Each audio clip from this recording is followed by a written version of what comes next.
Good morning, ma'am, sir, and to my fellow researchers, good morning. I am Vincent Hardin from the Visayas State University of Isabel, and the title of my study is Optimization of Inventory Management Process of Fast-Moving Goods through Lean Six Sigma Approach at PASAR Employees Multipurpose Cooperative. Objectives of the study. The first objective is to determine the fast-moving goods, and the second objective is to identify the waste associated with inventory management process of fast-moving goods in terms of inventory. And the third objective is to reduce the identified waste associated with fast-moving goods inventory management process.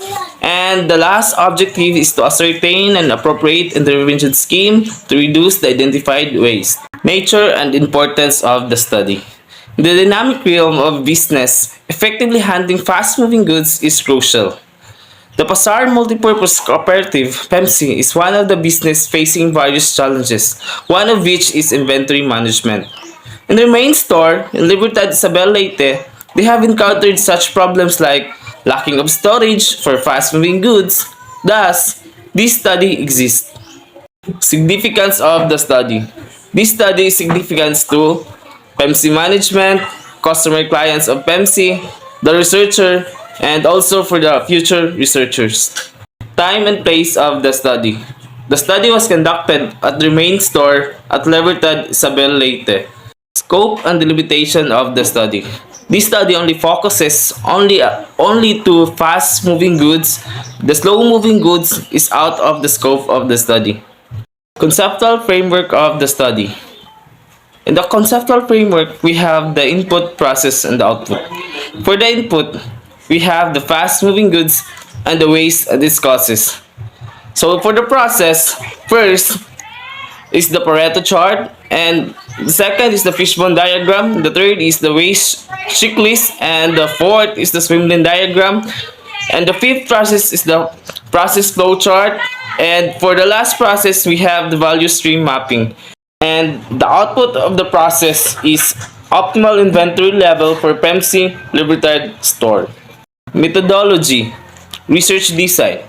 This study used a descriptive type of research. Descriptive research is a method for accurately characterizing features, behaviors, or occurrence through systematic data collection and analysis that lacks evidence of causal correlations. Research instruments. The researcher used the interviewed guide sheet listing the personal's questions. Furthermore, the historical data form was used to record the data needed to analyze the fast-moving goods. Statistical treatment of the data. First is we have the Pareto chart. Pareto chart is an inventory control method that PEMC uses to identify the fast-moving goods. Consider a chart where the percentage contribution of each inventory item to total sales is represented by a bar. By examining these bars, we can determine that a tiny percentage of sales, roughly 20% of accounts for a large percentage, approximately 80%. The second is fishbone diagram. Fast-moving commodities are essential to every firm, but managing them well necessitates removing any obstacles that may arise, especially in PEMC inventory management. In this case, the fishbone diagram, also referred to as the cause and effect diagram, can be helpful. This aids in finalizing the root causes of waste related to rapidly moving commodities by highlighting elements like inaccurate forecasts, insufficient picking procedures, and limited storage spaces inside the PEMC system. The third is the waste checklist. The 8 waste checklist is commonly used in lean management to identify and eliminate process waste. When applied to inventory management in PEMC, these checklists can assist and enhance efficiency, save money, and optimize resource utilization. And the fourth is the process flow chart.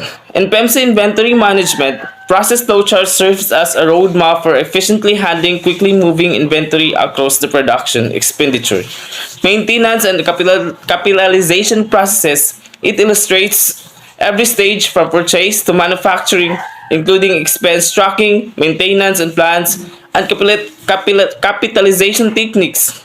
The chart aids in reorganizing and streamlining processes by pointing out the bottlenecks and areas for improvement, such as production delays or poor departmental communication. And the last is the value stream mapping. Value stream mapping, also known as VSM, is a crucial technique for controlling the inventory of fast-moving goods. By visually mapping the whole production process, VSM assists in the discovery of bottlenecks and deficiencies that may restrict the flow of certain commodities. In great demand, thanks to this technology, fast-moving commodities are always available when needed, which helps business discover ways, streamline processes, and minimize lead times. Results and discussion. Summary of the consumer goods. Classification of items. First is we have the variety of rice.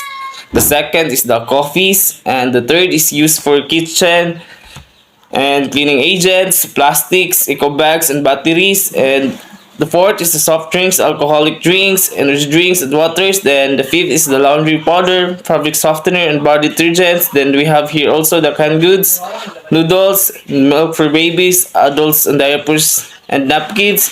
Then frozen goods, biscuit, chips, breads and snacks, hygienes, medicines, and vitamins. And lastly, the junk foods. Using the Pareto principles, we can now determine the fast-moving goods. The first is the variety of rice, and the second is the coffees, and third is the use for kitchen, cleaning agents, plastic eco bags, and battery. Beverages, soft drinks, alcoholic drinks, energy drinks, and waters. Then laundry powder, fabric softener, and body detergents, canned goods, and noodles. Those are our fast-moving goods. For the variety of rice in the Pareto chart, it's been forecasted that 103,463 pieces or sacks will be sold for the rice, and for the coffees is been estimated that 61,176 will be sold, and for the use for kitchen, cleaning agents, plastic, eco bags, and batteries, the projected sales would be 34,910, and for the beverages, 32,258, and for the laundry powder, fabric softener, and body detergents, 26,196, and for the canned goods, the projected sales is 24,398, and for the noodles is 17,362. And for the waste checklist, for the defects, we have here the bad order or the expired goods, and the initial impact assessment is high, and for the overproduction is not available, and for the waiting, we have the inadequate aisles or passage from the store to storage area, long order processing time, and the impact is medium, and for the non-utilized talent is unable to analyze and interpret the data, and the impact for the is medium, and for the transportation is inappropriate processing, long transportation time, and the impact assessment is medium, and for the inventory, stockouts and storage shortages, overstocking, lack of labeled tracking, and the impact for this is high, and for the motion, poor ergonomics, insufficient picking methods, transportation and bottlenecks, and the initial impact for this is medium, and for the extra processing, we have manual reconciliation, inaccurate inventory, classification, and the assessment for this is low. For the fishbone diagram, we have 6 categories, which is the storage, process, people, and supplier issues, environment, and technology. First, we will go to storage. First is inadequate warehouse space, poor ergonomics, poor organization of inventory, inefficient security measure, and for the supplier issues, first is the poor quality control from suppliers, lack of flexibility, delayed deliveries, and for the environment, changes in marketing demand, natural disaster affecting supply chain, fluctuations in economic demand, and for the process, poor demand forecasting, lack of real-time inventory trackers, inefficient order processing, and for the people, inadequate training for inventory staff, no permanent staff assigned, lack of communication among team members, and for the technology is they still have traditional inventory process, outdated inventory management software, and those problems were and those problems will result to inefficient inventory management system process flow chart of PEMC. So the start and the estimation, budget preparation, supplier, order purchase, then the order received, then the storage, then display goods on shelves, customer purchases, then the goods sold. So as you can see that there is a green connecting to the arrows. The green boxes that connects to the arrow represents the proper organizing and the proper management of the process flowchart of the PEMC. According to the PEMC Libertad Store value stream map, customer requires 667 kilograms of rice daily. To meet this demand, the store purchases 500 sacks of rice monthly. Assuming each sack contains 500 kilograms, this amounts to 25 kilograms of rice per month. This purchasing strategy aligns closely with the daily consumption rate, ensuring that the store consistently meets customer demands without experiencing significant shortages or excess inventory. The logistic of transporting the rice are also critical to maintaining the supply chain. The travel time for wingman from Tacloban to Libertad, Isabel Leyte is 240 minutes or 4 hours. This represents the bulk of time in the supply chain, underscoring the importance of reliable transportation. Once the van arrives, there is a 10-minute process to verify the purchase orders. This step is essential to ensure the rice, correct quantity and quality have been delivered, preventing potential discrepancies that could disrupt the supply. After verifying the purchase order, the wing van baggers take 60 minutes to unload the rice and place it in the storage facility. This unloading process is critical transition point, moving the rice from transportation to storage, where it's readily accessible for sale.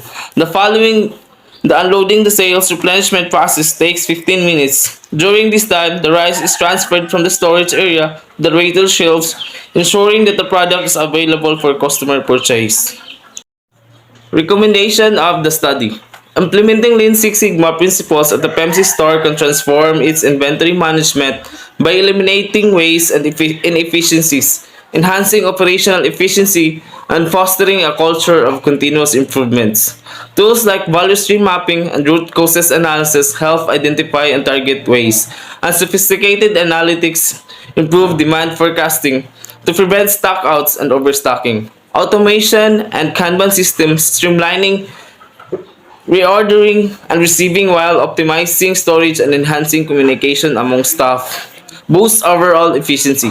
Supplier management and regular audits ensure timely deliveries and data accuracy, supported by staff training in best practices. These measures already showing significant improvements in managing 20% of fast-moving items, promise to increase customer satisfaction, profitability, and informed decision-making, positioning PEMC for sustained success in a competitive market. Thank you.